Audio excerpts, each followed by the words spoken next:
Assalamualaikum warahmatullahi wabarakatuh.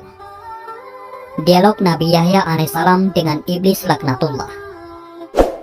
Abu Mukatil meriwayatkan dari Salih bin Sa'id, dari Abu Sahal, dari Al-Hasan, bahwa Rasulullah SAW bersabda, suatu ketika, Iblis laknatullah sang pengingkar Allah Subhanahu wa Ta'ala mendatangi para nabi dan berbicara dengan mereka.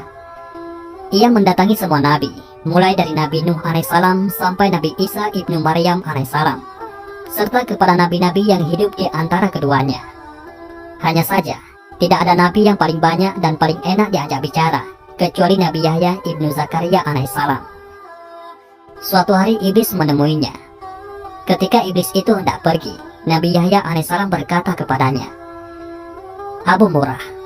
Nama sebenarnya adalah Al-Haris dan gelarnya adalah Abu Murrah. Allah Subhanahu wa Ta'ala menyebutnya dengan nama Iblis karena ia terputus dari segala kebaikan dan rezeki saat disuruh sujud kepada Nabi Adam alaihissalam. Nabi Yahya alaihissalam berkata kepada Iblis, Abu Murrah, aku ingin meminta satu hal kepadamu dan aku harap kamu tidak menolaknya. Iblis menjawab, ya, aku akan mengabulkan untukmu, wahai Nabi Allah. Nabi Yahya alaihissalam pun menyampaikan maksudnya. Aku ingin kamu menampakkan bentuk dan rupa aslimu, serta memperlihatkan berbagai bentuk perangkapmu yang kamu pergunakan untuk membinasakan dan mencelakakan manusia. Mendengar permintaan Nabi Yahya alaihissalam itu, Iblis berkata, Anda meminta sesuatu yang sangat berat. Permintaan Anda membuatku berada dalam kesulitan. Namun aku tidak bisa menolak permintaanmu. Hanya saja, aku harap jangan sampai ada orang lain bersama Anda yang melihatku. Akhirnya, keduanya pun bersepakat untuk bertemu pada esok harinya di saat siang. Pada keesokan harinya, pada saat yang telah ditentukan, Iblis tiba-tiba muncul dan berdiri di hadapan Nabi Yahya alaihissalam. Ia melihat ketentuan Allah Subhanahu wa Ta'ala yang agung. Tiba-tiba, Iblis tadi berubah bentuk menjadi mirip hewan yang buruk dan menakutkan. Bentuk fisiknya seperti babi, wajahnya seperti wajah kera, dan matanya memanjang sama seperti mulutnya. Ia tidak memiliki janggut, rambut kepalanya jarang, dan mengarah ke atas. Ia memiliki 4 tangan, 2 tangan di bahu dan 2 tangan lagi di keningnya. Jari-jari tangannya ada 6, hidungnya menghadap ke atas. Ia memiliki belalai. Wajahnya mempunyai tengkuk, kedua matanya kabur. Ia pincang, bungkuk dan memiliki sayap. Baju yang dipakainya berkerut dan robek. Di atasnya ada berhala orang Majusi. Beberapa cangkir kecil menggantung di ikat pinggangnya. Lalu di sekitar bajunya ada 6 jenis minuman dengan warna yang beraneka ragam, seperti putih, hitam, merah, kuning, dan hijau. Di tangannya ada lonceng besar. Di atas kepalanya terdapat telur yang di tengahnya ada besi yang panjang. Selanjutnya Nabi Yahya alaihissalam berkata, Abu Murrah, jelaskan padaku tentang benda yang ada di atas bajumu. Apa itu? Iblis menjawab, benda ini menyerupai milik orang Majusi. Aku yang membuat agama Majusi, dan aku memeluk agama tersebut. Nabi Yahya alaihissalam kembali bertanya, jelaskan padaku tentang cangkir kecil yang bergantung di ikat pinggangmu bagian depan. Iblis menjawab, wahai Nabi Allah, di dalamnya ada berbagai syahwat dan jerat perangkapku. Yang pertama-tama, aku jadikan alat untuk menjerat orang mukmin adalah wanita. Apabila dia tetap bisa taat kepada Allah Subhanahu wa Ta'ala, maka aku akan mendatanginya lewat pengumpulan harta haram, agar dia tamak untuk mendapatkannya. Apabila dia tetap taat kepada Allah Subhanahu wa Ta'ala dan hidup zuhud, aku akan mendatanginya lewat minuman memabukkan, sehingga aku bisa mendatangkan semua syahwat ini kepadanya. Aku memastikan ada sebagian perangkap itu yang memperdaya orang mukmin, meski dia termasuk manusia paling warak sekalipun. Nabi Yahya alaihissalam bertanya, apa bentuk jerat tersebut? Iblis menjawab, Nabi Allah, jerat itu berupa berbagai bentuk aksesoris dan perhiasan wanita. Salah satu dari aksesoris dan perhiasan itu selalu mewarnai baju wanita, sehingga sesuai dengan wanita yang memakainya. Para lelaki pun akan terpikat melihat perhiasan yang melekat pada wanita itu. Nabi Yahya alaihissalam bertanya, apa lonceng yang ada di tanganmu itu? Iblis menjawab, Nabi Allah, ini adalah kumpulan sumber dari alat musik seperti kecapi, rebab, suling, gendang dan berbagai jenis alat musik yang ada di tengah-tengah masyarakat. Mereka berkumpul di pesta kemaksiatan dengan membawa salah satu alat musik itu. Lalu mereka bernyanyi, bersenang-senang, dan memainkan musik. Setiap kali melihat hal itu, aku segera memainkan lonceng ini, sehingga suaranya bercampur dengan suara musik mereka. Dengan begitu, mereka bertambah senang dan bertambah semangat dalam bermusik. Ketika mendengarnya, ada di antara mereka yang mengeluarkan telunjuknya. Ada pula di antara mereka yang menghentakkan kepalanya, dan ada pula yang bertepuk tangan. Ini terus-menerus mereka lakukan sampai mereka puas. Nabi Yahya alaihissalam bertanya, "Telur yang ada di kepalamu, itu telur apa?" Iblis menjawab, "Jauhilah diriku dan perangkapku, seperti yang telah dijelaskan oleh para nabi, orang-orang soleh, para ahli ibadah dan mereka yang wara.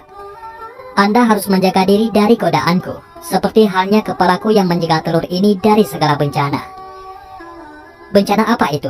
tanya Nabi Yahya alaihissalam kepada iblis. "Laknat dan kutukan," jawab sang iblis. Nabi Yahya alaihissalam kembali bertanya, "Kemudian apa besi panjang yang ada di tengahnya?"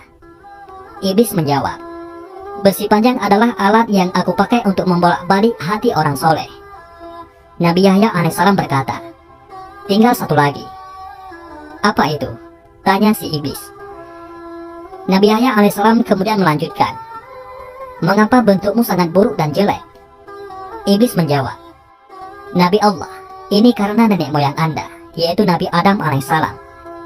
Tadinya aku dari golongan malaikat yang mulia. Aku tidak pernah mengangkat kepalaku dari sujud yang kulakukan selama 400.000 tahun. Namun, aku melanggar perintah Tuhan dengan tidak bersujud kepada Nabi Adam alaihissalam. Allah subhanahu wa ta'ala pun murka kepadaku dan melaknatku. Aku pun berubah dari bentuk malaikat kepada bentuk setan. Padahal, tadinya di antara malaikat tidak ada yang rupanya lebih bagus dariku. Aku pun menjadi buruk, menakutkan seperti yang Anda lihat sekarang." Nabi Yahya alaihissalam melanjutkan pertanyaannya, "Apakah kamu pernah memperlihatkan dirimu dan perangkapmu ini kepada orang lain?" Iblis menjawab, "Tidak pernah. Demi Tuhan, semua ini tidak pernah dilihat oleh manusia. Hanya Anda satu-satunya yang aku muliakan dengan ini." Nabi Yahya alaihissalam pun berkata, "Sungguh beruntung aku jika kamu mau menjawab dua pertanyaanku. Yang satu umum dan yang satu lagi bersifat khusus." Iblis menjawab, "Tanyakanlah wahai Nabi Allah." Nabi Yahya alaihissalam bertanya, "Terangkanlah padaku sesuatu yang paling menjadi harapanmu, yang paling menguatkan punggungmu, yang paling menghibur juru tulismu, yang paling menyenangkan matamu, dan yang paling mengembirakan hatimu." Iblis menjawab, "Nabi Allah, aku khawatir Anda menceritakan hal ini kepada orang lain, sehingga mereka akan menjaga diri dari hal itu. Dengan begitu, semua tipu muslihatku akan gagal." Nabi Yahya alaihissalam berkata, "Dalam kitab suci, Allah subhanahu wa ta'ala telah menceritakan kondisimu. Berikut tipu muslihatmu kepada para nabi dan walinya. Mereka pun telah menjaga diri dengan cara mereka. Sementara orang-orang yang sesat, kamu pasti lebih bisa menguasai mereka. Kamu dapat mempermainkan mereka seperti tongkat yang dipukulkan kepada bola.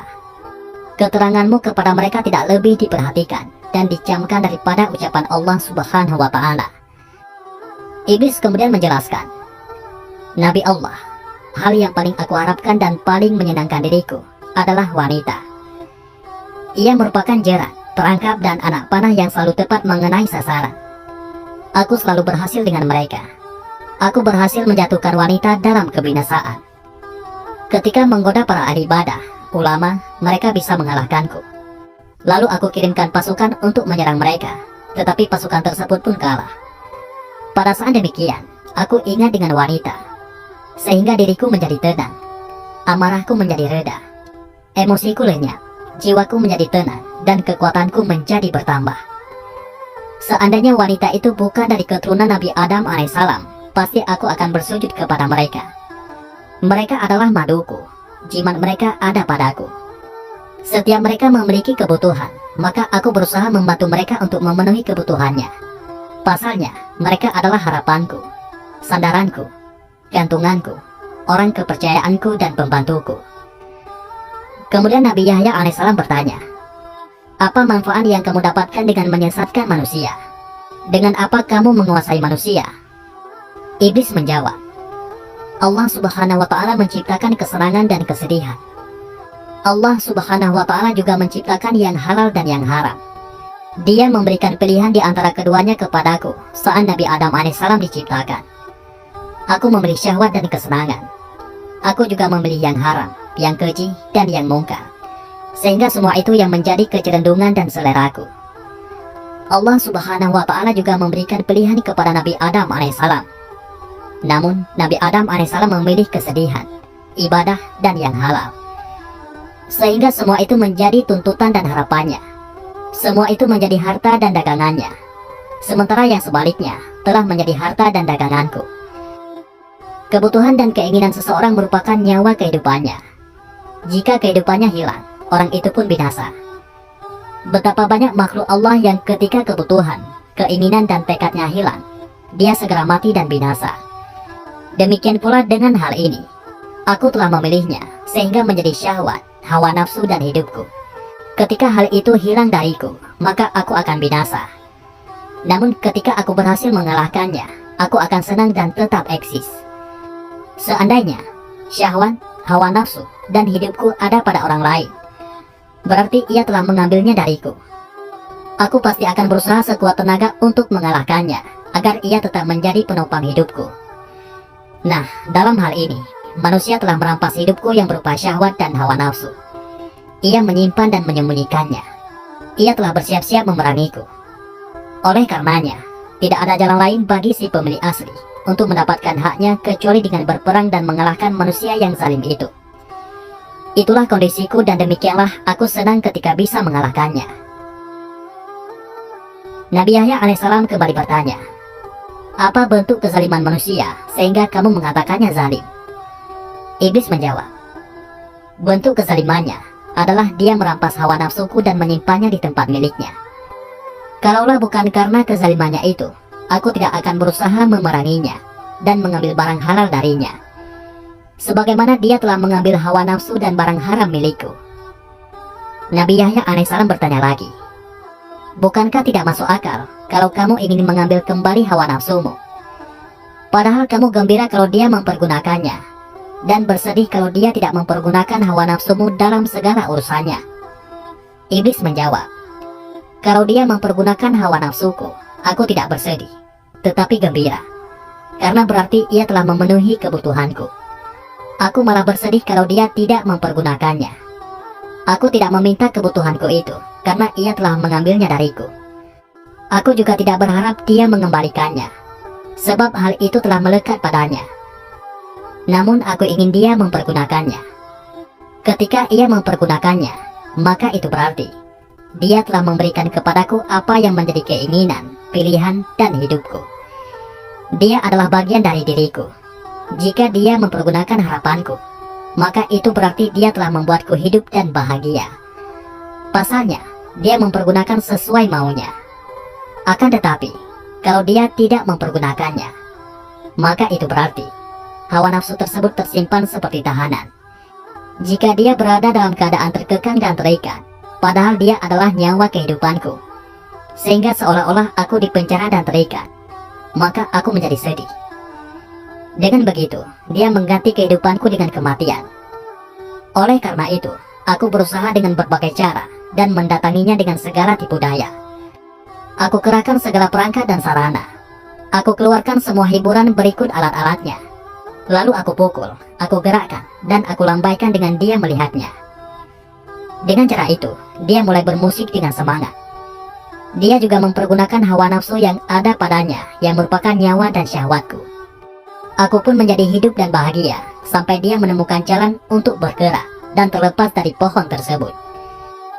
Inilah yang belum aku sebutkan oleh siapapun juga semenjak aku diciptakan. Seandainya aku tidak melihat kelebihan dan kemuliaan yang Anda miliki, aku tidak akan menerangkan semua ini pada Anda.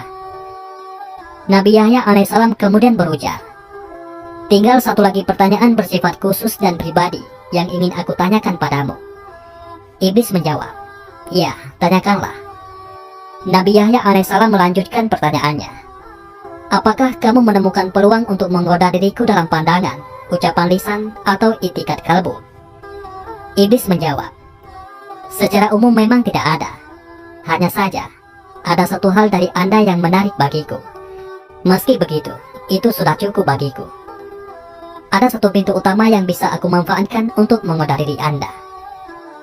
Ketika mendengar pernyataan iblis tersebut, wajah Nabi Yahya alaihissalam menjadi suram. Beliau bingung, hatinya bersedih, jiwanya terperanjat dan kaget. Nabi Yahya alaihissalam berkata, apakah itu? Iblis menjawab, Anda adalah orang yang banyak makan. Kadangkala Anda terlalu banyak makan, sehingga menyebabkan pencernaan Anda tidak sehat. Kondisi Anda juga menjadi lemah, mengantuk, malas, dan menggampang tidur. Kadangkala Anda tidur di saat Anda harusnya bangun di tengah malam untuk beribadah. Ini yang menarik bagiku dari diri Anda. Nabi Yahya alaihissalam berkata, dengan kondisi tersebut, kamu mendapatkan kesempatan untuk menggodaku. Iblis menjawab, iya. Nabi Yahya alaihissalam berkata, apa yang membuatmu gembira dengan itu? Iblis menjawab, Anda tidak mencamkan apa yang aku sebutkan pada Anda. Aku akan menggiring Anda pada sesuatu yang dibenci oleh Allah Subhanahu wa Ta'ala, yang tentu saja menjadi sesuatu yang aku sukai. Sebaliknya, sesuatu yang disukai Allah Subhanahu wa Ta'ala adalah sesuatu yang aku benci. Ketika manusia memilih sesuatu yang aku benci, aku tidak berdaya atasnya, sehingga aku berusaha sekuat tenaga untuk menipunya sampai dia memilih apa yang aku sukai. Semua itu aku lakukan karena hidupku bergantung pada apa yang aku sukai, disukai pula oleh manusia. Sebaliknya, kematian, kebinasaan, kehinaan, dan kelemahanku terletak pada apa yang aku benci dimanfaatkan oleh manusia. Ketahuilah, yang aku benci itu adalah barang yang halal, yang baik, serta kesedihan. Sedangkan yang aku sukai itu adalah barang yang haram, yang buruk, serta kesenangan. Allah Subhanahu wa Ta'ala telah mengingatkanmu dengannya. Anda cukup beruntung, wahai Yahya. Iblis mengatakan itu karena dia telah memberitahukan kesempatan yang mungkin didapatnya dari Nabi Yahya alaihissalam. Nabi Yahya alaihissalam bertanya, sepanjang hidupku, hanya itu kesempatan yang bisa kamu dapatkan dariku? Iblis menjawab, iya, tidak ada lagi kecuali itu. Nabi Yahya alaihissalam kemudian menegaskan, aku berjanji kepada Allah Subhanahu wa Ta'ala untuk tidak meninggalkan dunia dalam kondisi kenyang. Mendengar hal itu, iblis menjadi marah dan sedih. Sebab Nabi Yahya alaihissalam telah melakukan antisipasi tipu daya iblis. Ia berkata, Anda telah menipuku dan membuatku kesal. Harapanku pun sirna dari menggoda Anda. Kemudian iblis pun meninggalkan Nabi Yahya alaihissalam dengan sangat murka.